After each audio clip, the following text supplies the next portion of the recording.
Some spring cleaning at the Newcastle Jockey Club's Broadmeadow headquarters today, ahead of their two biggest meetings of the year. Just who'll clean up tomorrow's Cameron has been made easier, with the injured Thorn Park failing to accept the start, leaving the Waterhouse stable well in the running for 3 straight wins. I like So Assertive.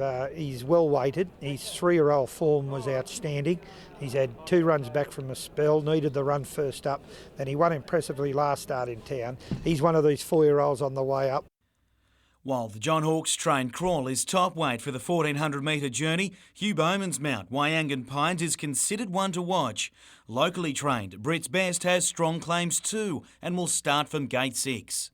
Brit's Best, the local horse trained by Kristen Lees, 2 runs this time in, have both been full of merit. Honest horse will give you a great sight.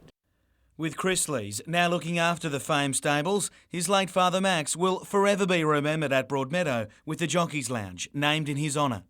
Chris will saddle up My Tally in the Gold Cup on Thursday, but it's another Waterhouse Mount Rock Singer that carries early favouritism from Comforts. Jim Callanan, NBN News.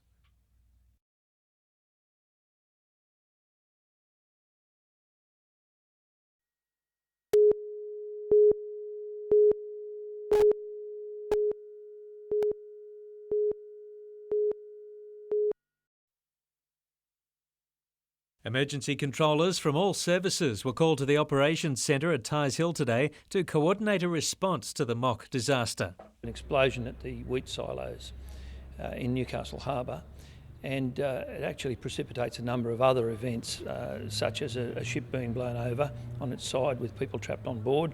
There's also a 400-metre radius of damage. The exercise mirrored a real-life drama from February 1995 when a fire broke out at the Harbour Grain Terminal, threatening a massive explosion and forcing the evacuation of homes in Carrington. The difference between now and then is that this operations centre will house the heads of all services who will make decisions on how best to handle the response.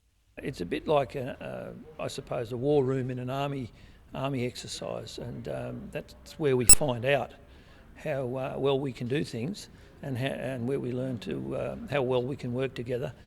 Paul Lobb, NBN News.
According to some workers, finding a place to park can be stressful, with around 15,000 people also hunting for a space in the city each weekday.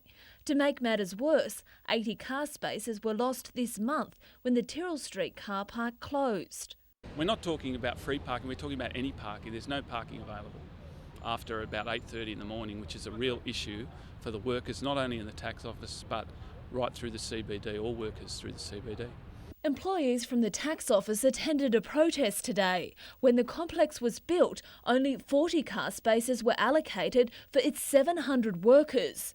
But the union says $1.4 million was given to council to provide parking. But 15 years on, that money hasn't fully been spent. The writing's been on the wall for quite a while now that parking is an issue in Newcastle, and they've just ignored it. But council says the remaining money will eventually be used to build a multi-storey car park, possibly on this site at Honeysuckle. What we're trying to do is to provide that as rapidly as possible. What the community needs to understand is that new car parks are very expensive. In fact, it will cost $10 million to provide 400 car spaces, and council admits a multi-storey car park will be at least 2.5 years away. Lyndall Derrick, NBN News.